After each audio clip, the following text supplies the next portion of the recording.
नमस्ते दोस्तों। Heart to heart talk के लिए ज़्यादा कोई रिहर्सल प्रेपरेशन तैयारी नहीं करनी पड़ती। ये तो स्पॉन्टेनियस दिल से दिल का कनेक्शन है।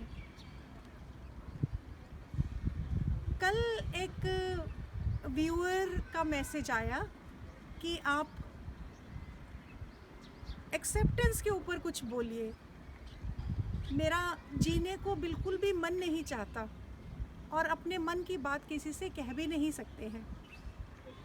कई बार अपनी लाइफ को एंड करने की स्ट्रॉन्ग पुल होती है कि इस लाइफ को ही एंड कर दें। तो उनकी बात 2 दिन से मेरे अंदर चलती रही। मैंने कुछ पॉइंट्स इकट्ठा करने की कोशिश भी की, सोचा कुछ बोलूं, पर बात बनी नहीं, क्योंकि जो बातें अपने अंदर से ना निकल कर आई, जिनमें स्पॉन्टेनिटी ना हो, वो बात का कुछ वेट नहीं होता, ऐसा मैं मानती हूँ।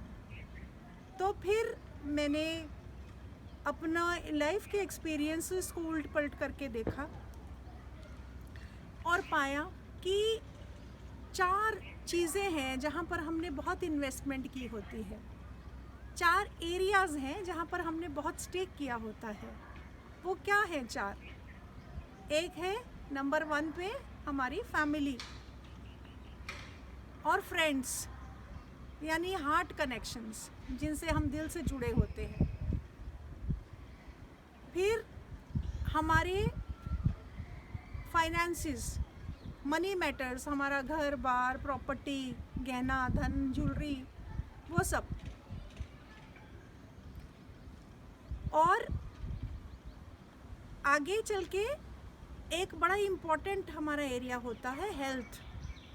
तो 4 हो गए: family, friends, property, wealth, money matters and health issues. जब इन चारों में सब कुछ ठीक ठाक सा चलता रहता है तो हम अपने कंफर्ट जोन में रहते हैं। लेकिन जब इन 4 में से किसी एक को भी थोड़ा जर्क लगता है, झटका लगता है, तो डेफिनेटली हम इनसिक्योरिटी में आ जाते हैं। और सबके लिए अलग अलग ट्रिगर पॉइंट होता है, सबके लिए एक जैसा इफ़ेक्ट नहीं होता। जैसे कोई मनी पे बहुत ज़्यादा इन्वेस्ट किए हुए हैं, इन्वेस्ट मतलब मेरा होना मनी में ज़्यादा है इन्वेस्टेड, तो जहाँ ही मेरे बैलेंस को कुछ थोड़ा सा भी असर आएगा, मेरी रातों की नींद उड़ जाएगी। कोई इमोशनल रिलेशंस को ज़्यादा तवज्जो देता है तो डेफिनेटली वो एरिया उसको हिला जाता है। किसी को ज़रा सा भी कांटा सा भी लगे, हल्का सा दर्द भी हो हाथ में, पैर में, तो उसकी रातों की नींद उड़ जाती है कि कहीं मुझे कोई मेजर, क्रॉनिक, भयंकर वाली कोई इलनेस, बीमारी तो नहीं पकड़ रही। तो ये जो व्यूअर है, इनको हार्ट कनेक्शन ने डिस्टर्ब किया हुआ है, यानी इन्होंने काफ़ी इमोशनल इन्वेस्टमेंट की हुई थी। कॉमर्स पढ़ाती रहती हूँ, आप भी सब आजकल जानते ही हैं कि ये वाले टर्म्स हम यूज़ करते हैं ज़्यादा। तो इन्होंने इमोशनल इन्वेस्टमेंट काफ़ी की हुई थी एक हार्ट वाले कनेक्शन में। तो वहाँ पे इनको कुछ इधर उधर कुछ खतरा सा महसूस हुआ है। तो इन्हें लगता है कि ये मेरे पैरों के नीचे से ज़मीन निकल गई है और अब मैं क्या करूं, और मेरा जीने को ही मन नहीं करता। तो सबसे पहले दोस्त, मैं आपको कहना चाहूँगी कि इससे बाहर निकलने की आपकी इच्छा तो है, ख्वाहिश तो है, तभी तो आप ये क्वेश्चन पूछ रहे हैं। डेफिनेटली आप इससे बाहर आना चाहते हैं, क्योंकि आपकी एक हिस्सा ऐसा है जो कि बीइंग है, वो ये जानता है कि डेफिनेटली इसका वो विटनेस है।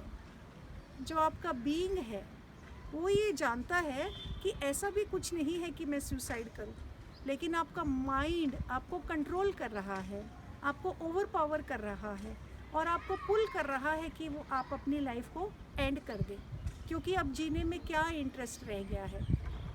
तो सबसे पहले तो मैं आपको कॉम्प्लीमेंट देना चाहूँगी कि आप जो हैं इतने तो अवेयर हैं कि आप ये क्वेश्चन पूछ रहे हैं। और दूसरा फ्रेंड, जितना कि मैं समझ पाई हूँ अभी तक कि यहाँ पर कुछ भी अनहोनी नहीं होती।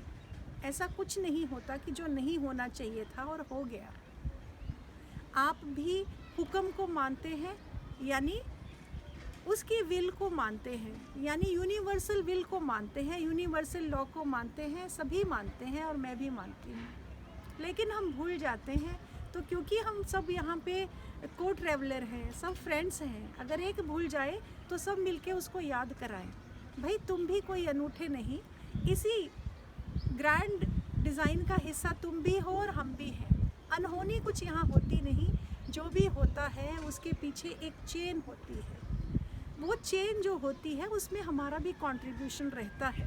तो दूसरों को तो बाहर जाने दें पहले, क्योंकि वो उनका तो हम कुछ नहीं कर पाएंगे, लेकिन जो हमारे हिस्से की चेन है, हमारे हिस्से की कंट्रीब्यूशन है, उसको हम अलग कर सकते हैं।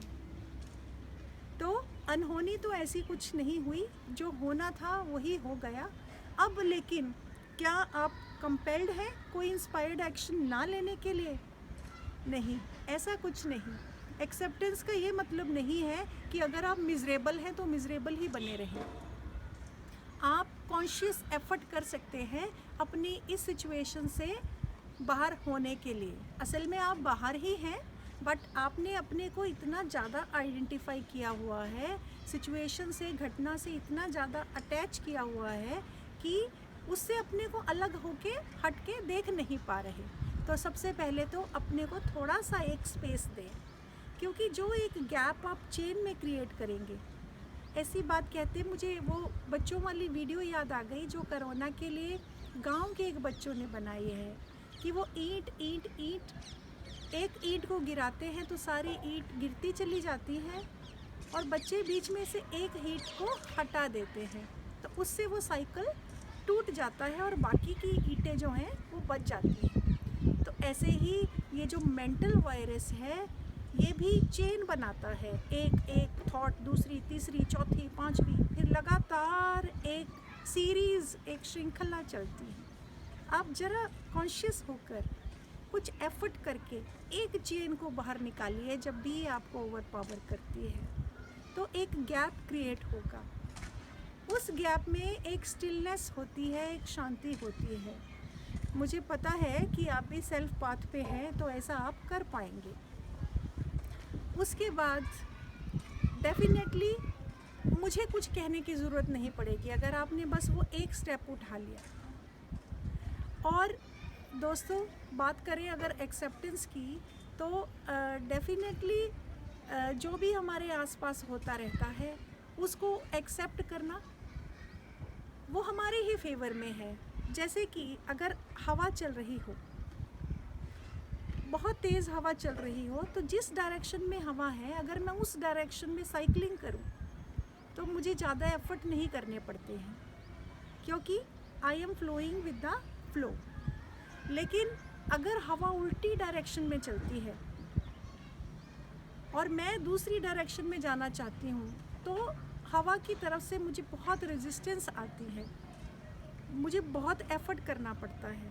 तो एक बात बहुत इम्पॉर्टेंट अभी आई है कि ये जो आपके साथ हुआ, या हमारे साथ किसी के साथ भी होता है फ्रेंड, ये एक हमारे लिए ग्रोइंग अपॉर्चुनिटी होती है। तो इसको आप एक अपॉर्चुनिटी मानिए, ये आपकी ग्रोथ का एक अवसर है, इसको आप अवसर माने।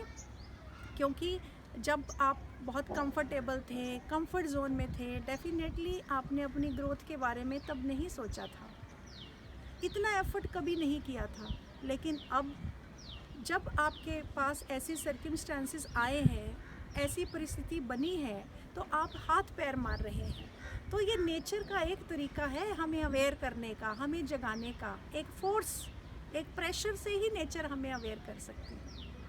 तो फ्रेंड, आप इसको एक अपॉर्चुनिटी मानिए और ज़्यादा से ज़्यादा इंट्रोस्पेक्शन करिए कि अगर ऐसा हो गया है तो क्या है, अंधेरी रात तो दीपक जलाना क्या मना है।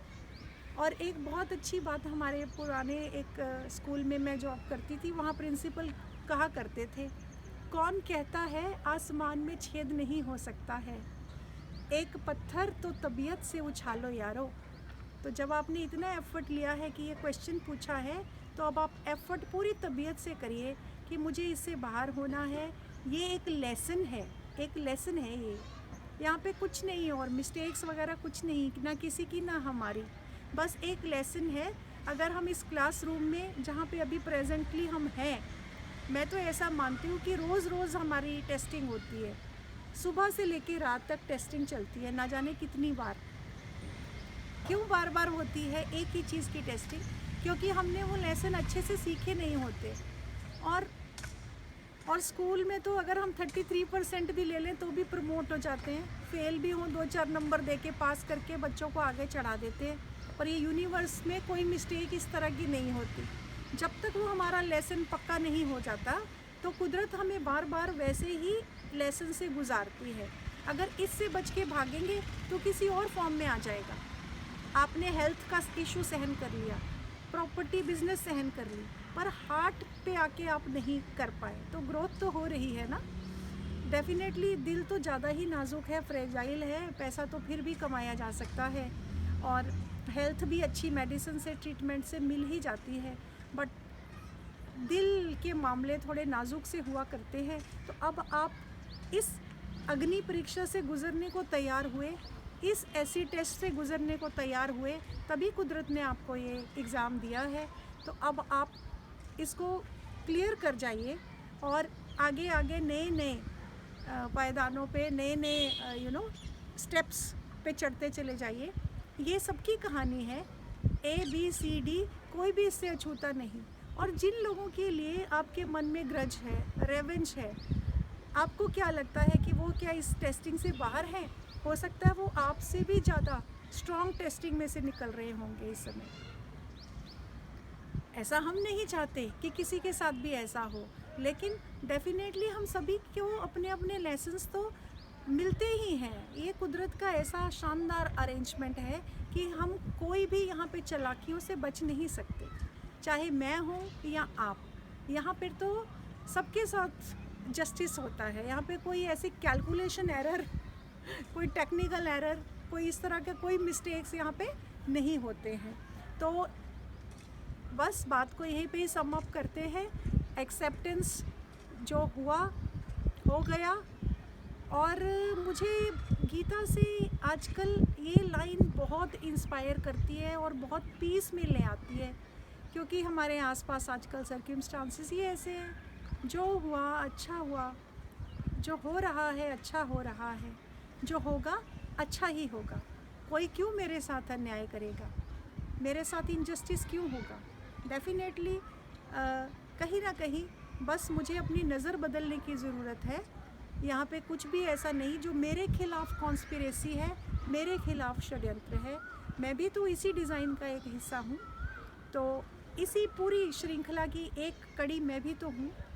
तो बस ग्रेटफुल होते हुए, सबका धन्यवाद करते हुए, अपने मन में ये फीलिंग लाते हुए कि जो भी हो रहा है वो इस हुक्म के अंदर ही हो रहा है, इस यूनिवर्सल विल के अंदर ही हो रहा है। लाइफ को एक नए नज़रिए से देखें।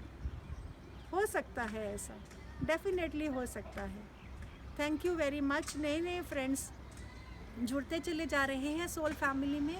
कोई एक भी जुड़ता है तो बहुत खुशी होती है, क्योंकि यहाँ पर हार्ट कनेक्शंस हैं, कोई कमर्शियल एजेंडा नहीं है। तो जो भी होता है बहुत दिल से ही होता है। और मेरा फेसबुक लिंक भी दिया हुआ है, आप जुड़ सकते हैं, और ईमेल आईडी भी है। अगर आपको कोई भी इशू डिस्कस करना हो, शेयर करना चाहते हो, या यूँ ही हार्ट टू हार्ट कोई बात शेयर करना चाहते हो, तो आपका वेलकम है। और रजनी दिव्या चैनल से जुड़ने के लिए बहुत बहुत धन्यवाद। Thank you.